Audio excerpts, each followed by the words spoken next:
What nonsense are you talking? വല്ല സ്വപ്നം കണ്ടതാണോ അതോ കെട്ടിച്ചമച്ചുണ്ടാക്കിയ കഥയോ? പോകുന്നതിന് മുമ്പ് താൻ എന്തുകൊണ്ട് എന്നോടൊരു വാക്ക് ചോദിച്ചില്ല? ഞാനിങ്ങോട്ട് വിളിച്ചിരുന്നു, അപ്പൊ സാറും ഉണ്ടായിരുന്നില്ല.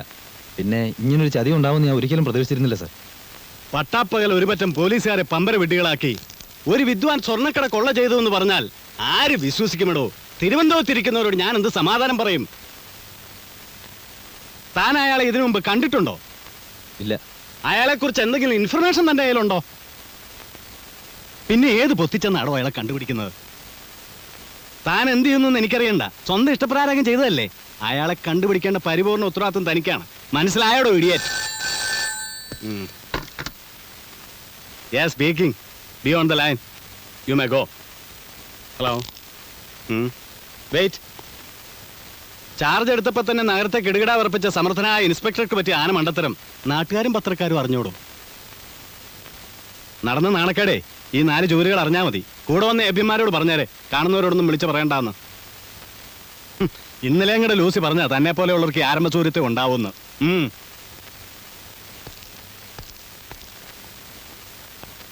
ഏതവനാടാ ഈ കടുവയെ പിടിച്ച് കിടുക?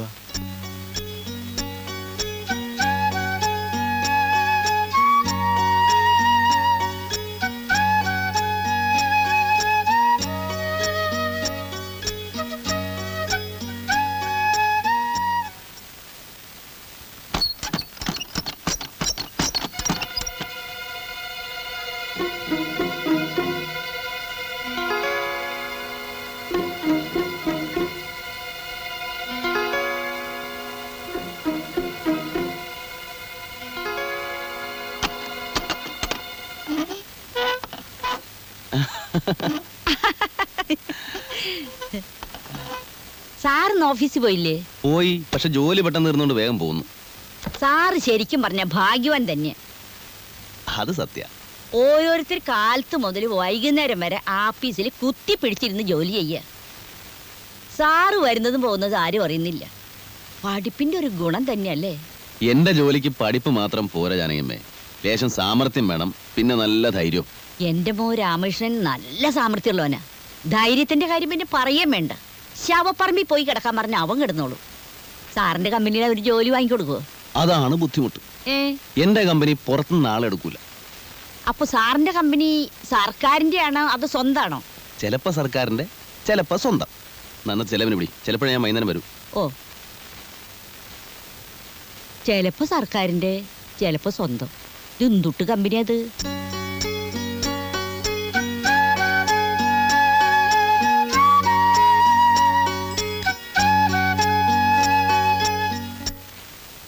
എന്റെ കർത്താവേ.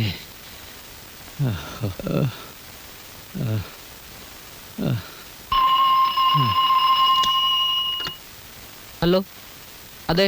ആരായാലും എനിക്ക് തരണ്ട. നേരിട്ട് സംസാരിക്കണമെന്ന്. രഹസ്യം അത്ര. ഹലോ, ഞാനാണ് ശങ്കർ എന്ന പേരിൽ രാവിലെ റെയ്ഡിന് വന്നല്ലേ, റവന്യൂ ഇന്റലിജൻസ് ഓഫീസർ. എടാ ദ്രോഹി, നീ എത്ര ലക്ഷം രൂപയുടെ മുതലാടാ കൊണ്ടുപോയത്? നിന്നെ ഞാൻ പറയുന്നത് കേക്ക്. വെറുതെ ബഹളം വെച്ച് ബീപ്പ് കൂട്ടിയിട്ട് എന്താ കാര്യം? പോയ സ്വർണം പോയിക്കോട്ടെ എന്ന് കരുതി മിണ്ടാതിരിക്കുന്ന തോമസിന് നല്ലത്. അത് പള്ളി പറഞ്ഞാൽ മതിയടാ. നിന്നെ കണ്ടുപിടിച്ച് ജയിലിനകത്താക്കിയില്ലെങ്കിൽ എന്റെ പേര് തോമസ് എന്നല്ല.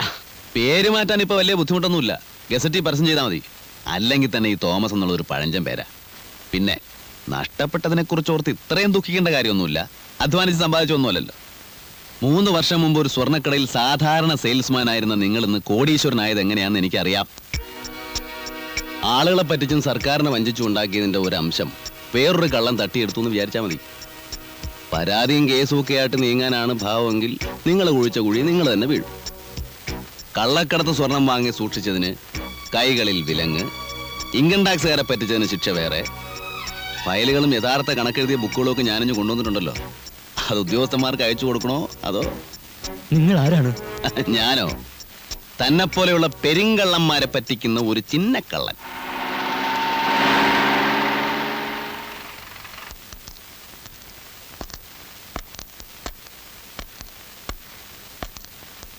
എന്റെ പൊന്നു സാറേ, പോയത് പോയി. ഇനി ഇതിന്റെ പിന്നാലെയുള്ള കേസും കൂട്ടും ഒന്നും വേണ്ട. എനിക്കൊരു പരാതിയുമില്ല. എന്താ ഇത്ര പെട്ടെന്ന് ഇങ്ങനെ തോന്നാൻ? ഒരു കാരണവുമില്ല സാർ. ഞാനൊരു സൂക്കേടുകാരനാണ്. എനിക്കിതൊന്നും താങ്ങാനുള്ള ശക്തിയില്ല. പോയതെനിക്കല്ലേ, പോട്ടെ.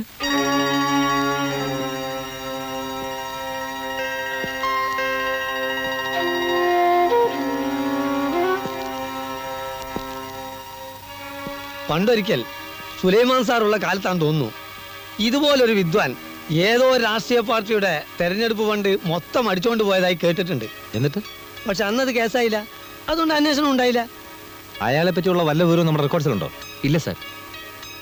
അതുപോലെ കസ്റ്റംസുകാരുടെ വേഷം ധരിച്ച് ഒരുത്തൻ കള്ളക്കടത്തുകാരെ പറ്റിച്ചതായും കേട്ടിട്ടുണ്ട്.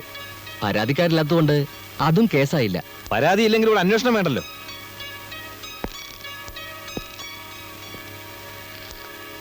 പോലീസുകാരെ പരിഹസിക്കുന്ന കാണാൻ ഇവിടെ എല്ലാവർക്കും താല്പര്യം.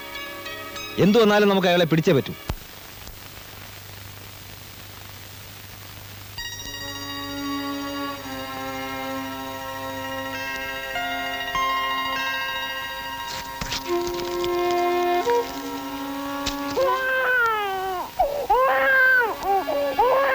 രമണി, ഇതിനെ നിർത്തോണ്ട് പോകുന്നുണ്ടോ?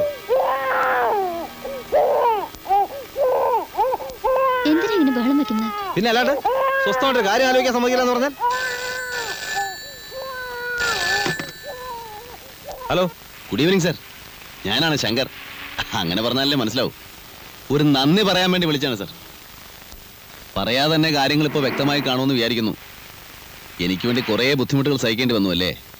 ക്ഷമിക്കുക. നഷ്ടപ്പെട്ടയാൾക്ക് കംപ്ലൈൻ്റ് ഒന്നുമില്ലല്ലോ, അതുകൊണ്ട് സാറിനൊരു പ്രശ്നം ഉണ്ടാവില്ല.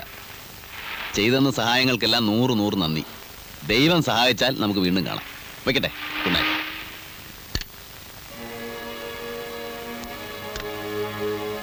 ആരാ വിളിച്ചത്? നീ ആ യൂണിഫോം എടുത്ത് വെച്ചേ.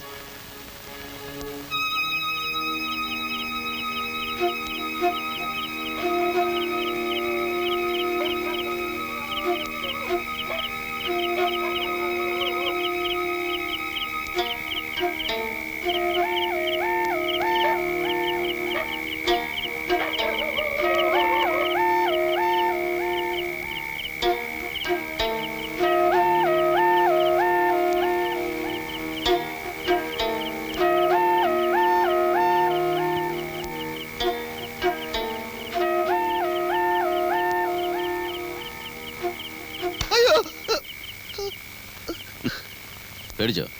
ഇങ്ങനെ പിന്നെ കൂടെ വന്ന് പിടിച്ചാൽ പേടിച്ചു പോവില്ലേ? അത്രയും പേടിയുള്ളവർ ഈ പണിക്ക് വരരുത്. നിങ്ങൾ സാധനം എടുക്കി. പോലീസുകാരെ കാണുമ്പോൾ മനുഷ്യനെ നെഞ്ചിടിക്കുക. ഈ കടൽപ്പാലത്തിനടിയിലും ഗുഹയിലും ശവപ്പറമ്പിലും അല്ലാതെ ഈ നാട്ടിൽ വേറെ സ്ഥലമില്ലേ? വേറെ സ്ഥലമുണ്ട്, പക്ഷെ ഈ ഇടപാടിന് പറ്റിയ സ്ഥലമില്ല. നിങ്ങളെ താമസം എവിടെയാ? അടുത്തതാണോ നമ്മൾ അവിടെ വരാം? തനിക്ക് പേടിയാണെങ്കിൽ തന്നെ ബാബുക്കാനോട് പറ വേറെ ആളെ അയക്കാൻ. ആളോ ബാബുക്കാനോട് പറയാനാ? മൂപ്പരെ കാണുമ്പോൾ തന്നെ നമ്മളെ മുട്ടിടിക്കും. അപ്പൊ മൊത്തത്തിൽ താൻ പേടിക്കാൻ വേണ്ടി ജനിച്ച ആളാ ആയിരിക്കും. നിങ്ങളെ പേരെന്താ? എന്തിനാ ചോദിച്ചു എന്നേ ഉള്ളൂ. പൊതിയിൽ സ്വർണ്ണായിരിക്കും അല്ലേ? അത് ബാബുക്കാനോട് ചോദിച്ചാൽ മതി. കഴിഞ്ഞ പ്രാവശ്യം ചോദിക്കണമെന്ന് വിചാരിച്ചതാ. നിങ്ങളെ നാടെവിടെയാ? ഇയാളെ വേഗം സ്ഥലം വിട്. ഊരും പേരും പറയൂല? അടുത്ത പ്രാവശ്യം കാണുമ്പോൾ പറഞ്ഞാൽ പോരെ? മതി, തിരക്കില്ല. ബാബുക്കാനോട് വല്ലതും പറയാനുണ്ടാ? ഇവിടെ എല്ലാവർക്കും സുഖം, അവിടെയും അങ്ങനെ തന്നെ എന്ന് കരുതുന്നു എന്ന് പറഞ്ഞേക്കും.